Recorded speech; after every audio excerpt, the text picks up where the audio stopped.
ఏంటి 50% వరకు తగ్గింపా? అవును మరి మన Gayatri Reddy silks weaver sale లో. నమస్కారం, వెల్కమ్ టు ఐ డ్రీమ్. ధర్మ మార్గం విత్ విజిత కార్యక్రమానికి స్వాగతం. ప్రస్తుతం మనతో పాటు ఉన్నారు ప్రముఖ ఆధ్యాత్మికవేత్త, శ్రీ విద్యా ఉపాసకులు శ్రీ గురు కరుణామయ్య గారు. ఇప్పుడు గురుగారితో మాట్లాడి మరిన్ని విషయాలు తెలుసుకుందాం.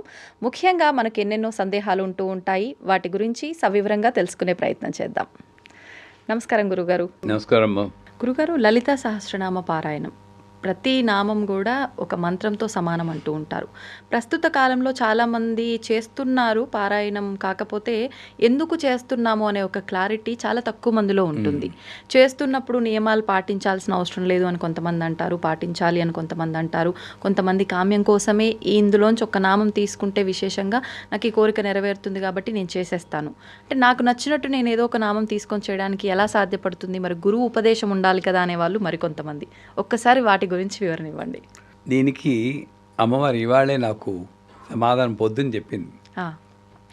మాకు వాట్సాప్ మెసేజ్లు వస్తూ ఉంటాయి, మీ పుణ్యమాని మీ ఛానల్ పుణ్యమో అందరి ఛానల్తో చూసి గురువు గారికి సమస్య చెప్పుకుంటే పరిష్కారం లభిస్తుందని ఒక ఆవిడ రాశారు. పెద్దది వాయిస్ మెసేజ్. మేము 3 పిల్లలు ఉండి పెద్ద పిల్లాడిది, మాకు అమ్మగారు ఆస్తి పంచిచ్చారండి, కానీ మా తమ్ముడు ఎంతకీ ఆస్తి నాకు ఇవ్వట్లేదండి అని చెప్పుకుంటూ చెప్పిన దీంట్లో ఫోర్స్ ఉంది. నాకు కోర్టు వ్యవహారాల్లో నాకు జైన్ రావడానికి ఏమైనా మంత్రం ఇస్తారా అని అంటే, నేను ఇక హైదరాబాద్లో ఉన్నాను కాబట్టి కాంచీపురంలో మా వాళ్ళు ఉంటారు కదా పనిచేసే వాళ్ళు, ఫ్రంట్ డెస్క్ చూసి వాళ్ళు, గురువుగారు వారాహి మంత్రం, వాళ్ళకి అర్థమైపోయింది ఇలాంటి వాటి కోర్టు వ్యవహారాలు అంటే వారాహి మంత్రం, వారాహి ఫోటో ఒకసారి చెప్పుకున్నాం, పంపించేవాళ్ళం. ఒక్కసారి ఎస్ అని టైప్ చేయబోయితే అమ్మవారు ఇలాంటి పనులకు కూడా నన్ను వాడుకుంటావు నువ్వు అంది. ఇక్కడ నుండి నిజం సత్యంగా చెప్తున్నాను, నో అని టైప్ చేశాను. ఎందుకంటే నువ్వు ఎప్పుడు అమ్మవారిని నువ్వు ప్రార్థించాలి, ఏ సమస్యకి నువ్వు అమ్మవారిని విసిగించాలి. ప్రతిదానికి ఉద్యోగం, ప్రమోషను, ల్యాండు. నాకు ఒకవేళ దేవిపురంలో ఉన్నప్పుడు ఒక ఆవిడ వచ్చింది, అక్కయ్య పాలల్లో నాకు ఇల్లు ఉందండి, దాన్ని నాకు కావలసిన రేటు వచ్చేటట్టు అమ్మేసి ఇంకో చోట తక్కువ ధరలో కొనుక్కోవడానికి ఏమైనా మంత్రం ఉందా అంటే అన్నీ నువ్వే డిసైడ్ చేసేస్తున్నావు అంతే. సో మంత్రాలు ఉన్నాయి, కానీ ఎప్పుడు పాటించాలి. లలితా సహస్రం 365 లైన్లు కూడా ఒక్కొక్క లైను చదివితే ఒక్కొక్క లైను వల్ల మనకి అశేష ఫలితం వస్తుంది. ఒక రకమైన మూలాధారాంబుజారుడ పంచవక్త్ర అస్థి సంస్థ, దాంట్లో వెన్నెముక నొప్పి వచ్చినప్పుడు అది చదివితే ఉంటుంది. అక్కడ కూడా ఇప్పుడు ఒక చిన్న ఎగ్జాంపుల్ తీసుకున్నాం. సో సంపుటీకరణ చేసి చదవాలని చెప్తుంది శాస్త్రం. అంటే ఏంటి, ఆ లైన్ని 365 లైన్కి ముందు వెనక పెట్టేసి చదవాలి. ఓహో, నా అదృష్టం అన్నదా దురదృష్టం అన్నది మా గురువమ్మకి వెన్నెముక వచ్చినప్పుడు నేను దేవిపురం వెళ్ళాను. ఆవిడకి వెన్నెముక నొప్పి రావడం దురదృష్టం, కానీ ఆ రోజు నేను వెళ్తే నొప్పిరా ఉందిరా అన్నారు. పడుకోపిండి అని అక్కడ చేయి పెట్టి మొత్తం సంపుటీకరణ నేను చేశాను. ఎంత సమయం పట్టింది గురుగారు? 1.5 hours పడుతుంది మెల్లిగా. సో ఆ 1.5 hours ఆ చెయ్యి అక్కడ నాలుగు పెట్టి చేశాను. మీరు నమ్మరు, వారం రోజులు చక్కగా. అంటే నా గొప్పతనం కాదు, అక్కడ మా గురువమ్మ అంటే నాకు అమ్మతో సమానమే. ఆ సందర్భంలో నేను ఉండడం అంచేత నా సమస్య నా ఆధ్యాత్మిక జీవనానికి కానీ ప్రాపంచిక జీవనానికి కానీ ఎంత అడ్డొస్తుంది. జాగ్రత్తగా వినండి. నేను లలితా సహస్రం చదవమంటాను, సమస్య పరిష్కారం చెప్తాను, కానీ ఈ సమస్య నా ఆధ్యాత్మిక జీవనానికి కానీ ప్రాపంచిక జీవనానికి కానీ ఎంత అడ్డొస్తుంది. వెన్నెముక ఉంటే నొప్పి ఉంటుంది, నేను కింద కూర్చోలేను, సరిగ్గా పూజ చేయలేను. సరే గ్రాంటెడ్ అంటున్నాడు, సంపుటీకరణ చెయ్యి. ఎందుకంటే ఆ రకంగా నువ్వు అమ్మవారి నామాన్ని పదే పదే చెప్పుకునే అవకాశం లభించింది అనుకుంటే నీకు 90 రోజులు చేయమంటాం. 90 రోజులు అక్కడ 30 రోజుల్లో మా అక్కయ్య గారికి డిస్క్ ప్రొలాప్స్ ఏదో అంటారు కదా, స్లిప్ డిస్క్, అది నయమైపోయింది 30 రోజుల్లో. మూలాధారం జ్వరం అదేంటి, అక్కడ తాదాత్మ్యంతో నాకు ఒక భాగ్యం దొరికింది అనుకుని చెయ్యాలి. కానీ మన వాళ్ళు కొంతమంది ఏం చేస్తారు, పూర్తిగా చదవాలండి, ఆ ఒక్క లైన్ చదివితే చాలదా, అంతే. పూర్తి వెన్నెముక బాగు చేయాలా, ఒక్క పోస్టర్ చేస్తాను సరిపోతుందా? అమ్మమ్మ అక్కడ మాత్రం మొత్తం రిజల్ట్ ఉండాలి. మొత్తం సరిపోవాలి.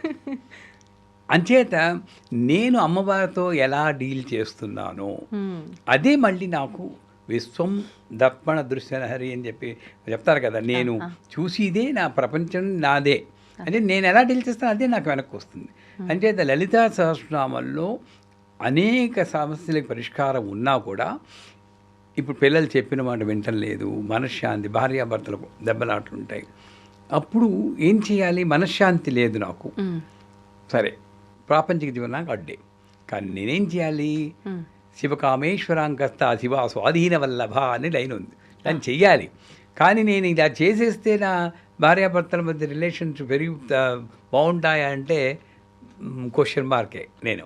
ఎందుకంటే ఇది నువ్వు తాదాత్మ్యంతో చదివితే ఎలా బాగుపడతాయంటే నువ్వు సర్దుకుపోయే గుణం నీకు వస్తుంది, అక్కడ నువ్వు తప్పులు వెతకవు, గుణంలో మార్పులు వస్తాయి, నీలో మార్పు వస్తుంది. నువ్వు ఎంతసేపు వాళ్ళలో మార్పు రావాలంటావు. అవును అవును అవును గురుగారు. కానీ నువ్వు ప్రయత్నం, నీలోనూ మార్పు రావాలి. నేను ఇలాగే ఉంటాను కానీ వాళ్ళు మారిపోవాలి, నా సంసారం బాగుండాలి అంటే అది అన్యాయం కదమ్మా. అంటే ఎదుటి వాళ్ళలోనే తప్పులు కనిపిస్తున్నాయి గురుగారు, నాలో నాకు తప్పులు కనిపించట్లేదు. అంటే నువ్వు అడ్జస్ట్ అయ్యి ఒదిగి వండి ఉండి, ఇప్పుడు అత్తగారంటేనే చాలా ఇష్టం అండి, ఆవిడతోనే చెప్తూ ఉంటారు, ఆవిడన్ని ఏ కొడుక్కి తల్లి అంటే ఇష్టం ఉండదు, మీ తమ్ముడికి మీ అమ్మగారంటే ఇష్టం లేదా ఉంటుంది. ఇలాంటి ఆలోచనలు వచ్చి ఈ ఉద్రేకాలని కొంత తగ్గడానికి ఈ లైన్ వల్ల ఆస్కారం ఉంటుంది. అంటే డైరెక్ట్గా ఇవి పరిష్కారం చేస్తాయి, అన్ని సమస్యలు పరిష్కారం అవ్వకపో. ఇప్పుడు చర్మ వ్యాధి ఉంది, పాయసాన ప్రియ త్వక్స్థాపతులోక భయంకరి బ్రహ్మాండంగా డైరెక్ట్గా పనిచేస్తుంది. కానీ నువ్వు మార్పు చెంది ఈ సమస్యను పరిష్కారం చేసుకోవాలి అంటే కొన్ని లైన్లు నీలో కూడా మార్పు రావాలి. అంచేత ఈ లలితా సహస్రనామం అనేది ఫలశ్రుతిలో చెప్తారు, ఇందులో ఏ ఒక్క నామం చెప్పినా సరే దాని ఫలితం చెప్పడానికి సాక్షాత్తు శివుడికి కూడా చేత కాదంటారు. అంటే అర్థం ఏంటి, ఒక్క నామం చెబితే అని కాదు, ఒక్క నామాన్ని నేను అన్వయించుకుంటే, నా జీవితంలో అన్వయించుకుని దాన్ని పాటిస్తే అప్పుడు అది పనిచేస్తుంది. నేనేం చేస్తున్నాను, ఇది చదివితే అది వస్తుంది, ఇది చదివితే అది వస్తుంది, ఇది చదివితే అది వస్తుంది, ఆ దృష్టి అంతా నా సమస్య మీద పెడుతున్నాను, ప్రతిఫలం మీద పెడుతున్నాను. ఇవి రెండూ మానేసి జాగ్రత్తగా వెళ్ళండి. సమస్య వస్తే ఫస్ట్ డే మాత్రం అమ్మ మాట్లాడండి, తెలుగులో మాట్లాడుకోండి, అరవల్లో మాట్లాడుకొని ఏం చేయనే ఈ సమస్య వచ్చింది, నాకు తెలుసు దీనివల్ల పెద్దగా వరి అవ్వకూడదు, నువ్వు చూస్తాను కానీ చేత కావట్లేదు, నా మనశ్శాంతి పోతుంది, నీ పూజ కూడా సరిగ్గా చేయలేకపోతున్నాను, ఇదేదో చదవమన్నారు గురువు గారు ఐ డ్రీమ్స్ ఛానల్లోను, నేను చదువుతాను, నేను ఇన్నాళ్ళని కూడా పెట్టుకోను, 90 కాదు, నువ్వు దాన్ని సాల్వ్ చేయి చాలు, ఇంకేం అక్కర్లేదు అంతే. ఆ ఒక్కరోజే నువ్వు చెప్పుకోవాలి. తర్వాత నుండి మూలాధారాంబుజారణ పంచభక్త్రాస్య సంస్థ శ్రీమాత శ్రీ మహారాజ్ని శ్రీమద్ సింహాసనే శ్రీ మూలాధారాంబుజ, ఆ నాదం మీద అమ్మవారి మీద ఎంత అదృష్టం ఉంటే ఈ నొప్పిచ్చే వదిలి మామూలుగా ఏదో ఉత్తినే లలిత సహస్రం ఒకసారి చదివేస్తాను, ఇప్పుడైతే ఎంతసేపు నీతో ఉంటున్నాను, అసలు ప్రాబ్లమే మర్చిపోతావు. అప్పుడు ఏమవుతుంది తెలుసా, లాజికల్గా నువ్వు ఇంతలాగా ప్రాబ్లం కూడా మర్చిపోయితే నువ్వు యోగ అయిపోతావు. యోగ అయిపోతే అక్కడ మణిద్వీపంలో నీకు చోటు ఇవ్వాలి, ఆవిడ ఖాళీ చేసేయాలి, అంతా ఏం చేసి ప్రాబ్లం సాల్వ్ చేస్తే ఇక్కడే పడుంటారు కాబు అని ప్రాబ్లం సాల్వ్ చేస్తుంది. ఇది సత్యం. అమ్మవారిని కాసేపు ఇబ్బందిలో పెట్టేయాలన్నమాట మనం. ఆవిడ పడదనుకోండి, మనం మారాలి, మనం సమస్య నుండి ఆలోచించకుండా. ఇప్పుడు మీకైనా సరే మిమ్మల్ని నమ్ముకున్నాను నేను, ఉదయం చెప్తాను, ఒకసారి చెప్పాక నమ్మకం వదిలేయాలి. పదే పదే అడుగుతూ ఉంటే ఆ స్వాతి ముత్యంలో కమల్ హాసన్ ఉద్యోగం కోసం వస్తూ ఉంటాడు చూడండి, గొడుగు పట్టుకుని చికాకు పడతాడా లేదా, మనం అలాగే వెళ్తున్నాం అమ్మవారు అని అట్లా. అవును అవును. అసలు నువ్వు సమస్య అనుకున్నంతసేపు సమస్య నీ దగ్గరే ఉంది, వదిలిపెట్టే ఆవిడ సాల్వ్ అయిపోతుంది. అది సత్యం. ప్రతి లైను కూడా బాగా పనిచేస్తుంది, కాకపోతే చదివి విధానం, ఆలోచన విధానం కొంచెం మార్పు రావాలి. గురుగారు, అమ్మవారికి మనం ఒకసారి చెప్పుకొని చేసే ముందర చేసుకుంటే ఖచ్చితంగా ఎలా సమస్య సాల్వ్ అవుతుందో కూడా తెలియకుండా సాల్వ్ అవుతుందన్నారు. అంటే ఇది అన్ని పరిస్థితుల్లో వర్తిస్తుందా?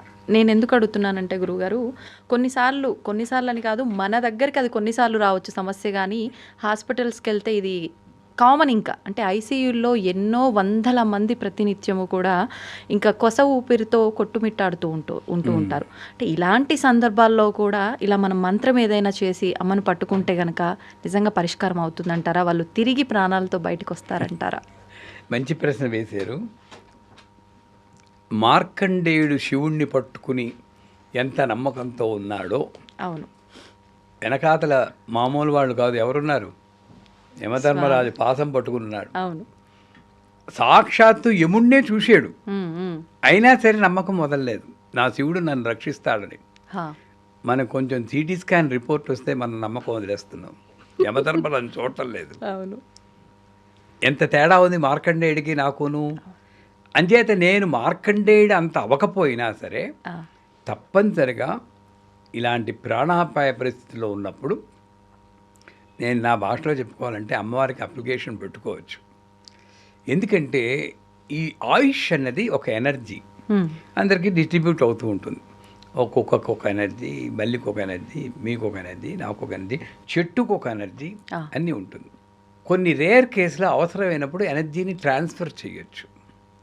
ఇప్పుడు యాక్చువల్గా ఇలా అని గొలుసు వస్తుంది కదా, అదేంటిది? ఎక్కడో ఉన్న గొలుసు అక్కడికి వస్తుంది, నువ్వు సృష్టించలేవు. ఎక్కడో ఉన్న గొలుసు అక్కడికి వస్తుంది అంతే, తెలియకుండా. అవును, అది కూడా తప్పని నేను అంటం లేదు. ఎందుకంటే ఆ మహానుభావులు చేసి లక్షల కోట్ల మందిని ఆధ్యాత్మిక మార్గంలో నెట్టేరే కాబట్టి కేవలం స్వార్థం కోసం చేసిన వాళ్ళు కారు వాళ్ళు. అవును గురుగారు. సో అంచేత నేను ప్రార్థన చేసి నాకు వస్తూ ఉంటాయి. వెరీ రేర్లీ నెలకోటైనా వస్తుంది ఇలాంటిది, ఐసీయూలో ఉన్నారని. ఫస్ట్ నేను అడిగేది వయస్సు ఎంత. ఆ వయస్సు 70-80 అన్నారు అనుకోండి, ఏం చేస్తూ ఉంటారు? రిటైర్ అయిపోయారు. త్ర్యంబకం యజామహే సుగంధిం పుష్టివర్ధనం. అందరూ అనుకుంటారు అదేదో ఆయుష్ను పెంచుతుందని. అదేమిటంటే ఒక పండిన దోసపండు తన తీగ నుండి ఎంత సులభంగా రాలిపోతుందో అంత సులభంగా ఇతన్ని నయమేనా చెయ్యి, ఏదో ప్రశాంతంగా చెయ్యి, బాధ పెట్టకు. అది 70-80.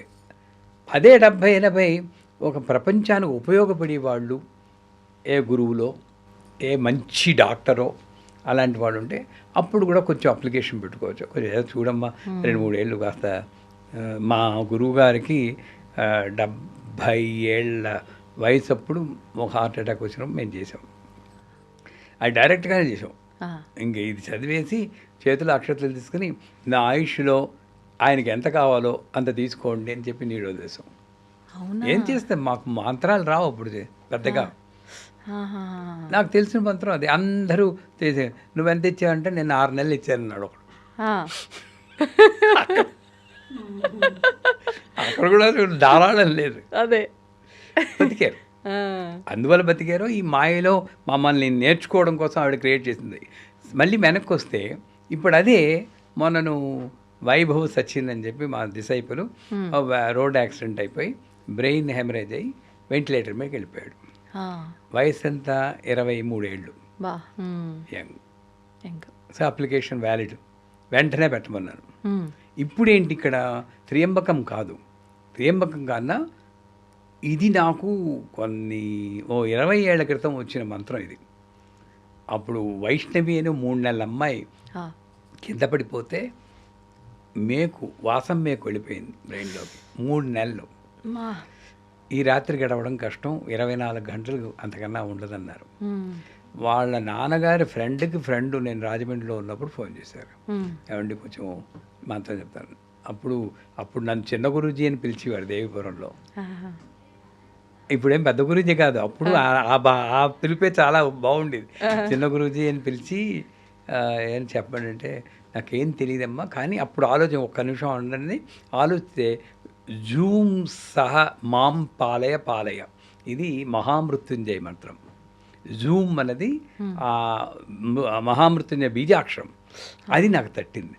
దీన్ని కొంచెం కుకింగ్ చేసి వండేసి ఓ పెద్ద మంత్రం చేద్దాం. మాం పాలే పాలే అంటే అక్కడ నన్ను రక్షించుని నేను అహంకారంతో చెప్పుకోకూడదు. తర్వాత మళ్ళీ ఈ త్రియంబకం చేరుద్దాం, నీ ఇష్టం ఏదైనా చేస్తే చేయి, కానీ నన్ను రక్షిస్తుంది అంటే రెండు చెప్దామని చెప్పేసి ఆలోచించి అప్పటికప్పుడు ఆ అమ్మాయి గోత్రం అడిగి జూమ్ సహా డాష్ గోత్రోద్భవతి డాష్ నామదేవతి పాలయ పాలయ. ఇంకా వాళ్ళ మమ పుత్రికాయాం మమ పుత్రాణం అని వాళ్ళ అమ్మకి నాన్నకి స్పెషల్ కస్టమైజ్ మంది చెప్పి త్రియంబకం యజామహే సుగంధి పుష్టివర్ధనం అది చెప్పి మళ్ళీ లాస్ట్లో జూమ్ సహా సంపుటీకరణ చేసి వాళ్ళు 24 గంటలు టైం ఇచ్చారు కదా, మనం 24 గంటలు టైం ఇద్దాం. 24 గంటల్లో వైష్ణవి కళ్ళు తెరవాలి. మీరు వాళ్ళ అమ్మని నాన్నని ఒకళ్ళు మార్చవచ్చును, గ్యాప్ లేకుండా ఒక్క నిమిషం గ్యాప్ రాకూడదు. 24 గంటలు చెప్పండి. నెక్స్ట్ సెంటెన్స్ నాకు చాలా ఇంపార్టెంట్. నెక్స్ట్ ఏమన్నాను, తర్వాత ఏమైందో చెప్పండి అనలేదు. ఆ అమ్మాయి కళ్ళు తెరవగానే నాకు చెప్పండి అన్న. ఇంకా మీరు ఫిక్స్ అంతే, నమ్మారు అంతే 100%. లేకపోతే ఆవిడనే నమ్మరు, ఆవిడ మంత్రాన్ని నమ్మరు, బయట చేస్తాం. అవును, నువ్వు మంత్రం ఇచ్చావు కదా, మంత్రం ఇచ్చినప్పుడు పని చేయలేదు అనుకో, నాకేం లేదు, నిన్నే నమ్మరు ఎవరు. అంతే వాస్తవం గురువుగారు. కాకపోతే నాకు నమ్మకం ఉండాలి, ఆ నమ్మకం ప్రతి మాటలోనూ కనబడాలి. నాకు ఫోన్ చేయండి అన్న. 2 గంటలకు ఇచ్చాను ఆ మంత్రం. మర్నాడు ఆ మధ్యాహ్నం 2 గంటల వరకు చేయాలి. పొద్దున్న 11 గంటలకి నాకు ఫోన్ వచ్చింది, థ్యాంక్స్ గురుగారు వైష్ణవి బతికిందని. అమ్మా. అలాగే వైభవ్ కూడా నిన్ననే వెంటిలేటర్ నుండి పైకి వచ్చేసాడు. మా మొత్తం 1000 మంది సభ్యులందరూ చేసాం జూమ్ సహా. వశిష్ఠ గోత్రోద్భవస్య వైభవ్ సచిన్ నామధేయ పాలయ పాలయని. అంచేత ఎటువంటిదైనా సరే మనం బుర్ర ఉపయోగించకూడదు. అయితే కండిషన్ ఏమిటంటే, ఈ మంత్రం మొదలెట్టాక ఎటువంటి రిపోర్ట్ వచ్చినా సరే వాళ్ళ సైన్స్ వాళ్ళది, మన నమ్మకం మనది. చెదరకూడదు, బెదరకూడదు. ఇంకే సోడియం పడిపోయిందండి, కాల్షియం పడిపోయిందని అయినా సరే అమ్మవారు చూసుకుంటుంది. అంత నమ్మకం, మార్కండేయ నమ్మకం మనకుంటే అప్పుడు డెఫినెట్గా ఇది పనిచేస్తుంది. ఇది విన్నవాళ్ళు కూడా ఇది అందరూ ట్రై చేయొచ్చు కావలిస్తే. కాకపోతే భక్తి, నమ్మకం, ఈ శ్రద్ధతో చేయడం 24 అవర్స్ చేయాలి. మా వాళ్ళకి 24 అవర్స్ కాదు, నేను వాళ్ళకి ఏం చెప్తాను, ప్రతిరోజు పొద్దున్న సాయంకాలం నాకు రిపోర్ట్ ఇవ్వండి ఎలా ఉందో అని చెప్తాను. ఈ అబ్బాయి వైభవ స్థితిని రావడానికి 3 రోజులు పట్టింది. కాకపోతే ఫస్ట్ డేని కొంచెం కళ్ళు రెప్పిల్లా అన్నారండి, చాలు మార్పు తెలిసింది. 2వ రోజు కళ్ళు తెరిచాడు, 3వ రోజు వెంటిలేటర్ బయటకు వచ్చాడు. ఇంకా ఆపేసాం, ఇంకా మళ్ళీ చెప్పకూడదు, ఇంకా ఆపేసాం, అయిపోయింది. అమ్మకో థ్యాంక్స్ చెప్పుకున్నాం అంతే. కాకపోతే అక్కడ ఈ సమస్యకి పరిష్కారం చెప్పినందుకు నేను డబ్బులు తీసుకున్నా అంటే ఆ పని చేయదు. ఇది ముఖ్యం. ఎవరైనా సరే పరిష్కారం చెప్పి డబ్బులు తీసుకుంటే దాన్ని చాలా బలహీనపడిపోతుంది. అందుకే గర్వంగా చెప్తాను, నా దగ్గర పరిష్కారం వచ్చిన వాళ్ళకి పైసా తీసుకోను నేను. ఎన్నో ఏళ్ళ నుండి చెప్తున్నా. మీ ప్రశ్నకి ఎంత అడుగుతా, ప్రశ్న అడిగితే ఎంత తీసుకుంటారండి అంటారు. అసలు నేనెందుకు తీసుకోవాలమ్మా అంటారు. లేదండి, అంచేత పరిష్కారం చెప్పినప్పుడు వాళ్ళంతటి వాళ్ళు ఇస్తే అది వేరే విషయం. అదే అవును, బట్ అది కూడా ఒక్కొక్కప్పుడు యాక్సెప్ట్ చెయ్యం. అంటే ఎలాంటి సందర్భాల్లో గురువుగారు? మెంటల్ డిస్టర్బెన్స్ వచ్చింది, ఫ్యామిలీ డిస్టర్బెన్సెస్ ఉన్నాయి, అప్పుడు నేను తీసుకుంటే ఆ కర్మలో కొంత భాగం నేను తీసుకుంటున్నట్టు ఈ డబ్బుతోటి. అవునా? అందుకే మెడికల్ ప్రొఫెషన్లో కూడా బాగా డీప్గా వెళ్తే ఆ జీవి రోగంతో బాధపడాలి, నువ్వు మధ్యలో అడ్డుకుని మందిస్తున్నావు, అదే కొంత కర్మ ట్రాన్స్ఫర్ చేయనా అని అడుగుతాడు. అంటే డాక్టర్స్ నేను తప్పట్టం లేదు, వైద్యో నారాయణో హరి. నేను దాన్ని తగ్గించుకోవాలంటే నువ్వు వైద్యాన్ని ఒక వృత్తి కింద కాకుండా నాకు వచ్చిన భాగ్యం కింద చెయ్యి. డబ్బు లేదు అంటే డబ్బు ఇస్తే కానీ నేను ఆపరేషన్ చేయను అనకుండా నువ్వు ముందు ప్రాణం నిలబెట్టు. అవును, రోజుకి నీ శక్తి కొలిది ఒక 2కో 3కో 5కో ఫ్రీగా కన్సల్టేషన్, డబ్బు లేని వాడికి ఫ్రీగా చెయ్యి, చాలు. ఇది ఉత్తమం. నీకు ఏమీ ఇంత పితరు కూడా అంటదు. లేకపోతే ఇక్కడ డబ్బు వస్తుంది, ఇక్కడ ఫ్యామిలీలో మెంటలీ రిటార్డెడ్ చిల్డ్రన్స్ ఇంకోళ్ళు పెళ్లి కాకుండా ఉన్న వాళ్ళు వస్తున్నది చూస్తూ ఉంటాం. ఇది సత్యం. నువ్వు డబ్బుతో కర్మను కొనుక్కుంటున్నావు. ఐఎమ్ సారీ, చాలామందికి బాధ కలగచ్చు ఇది వల్ల. ఇది నిజం అమ్మా. అందుకే మేము మా పరిష్కారం చెప్పినప్పుడు సాధ్యమైనంత వరకు తీసుకోం, అసలు ఎప్పుడు తీసుకోం. వాళ్ళు ఇచ్చినా కూడా అలా అక్కడ సంస్థకి ఇవ్వండి అమ్మ, తర్వాత ఇప్పుడు కాదు అని. అంచేత పరిష్కారం ఉన్నప్పుడు ఇంత లాజిక్ ఉంటుంది.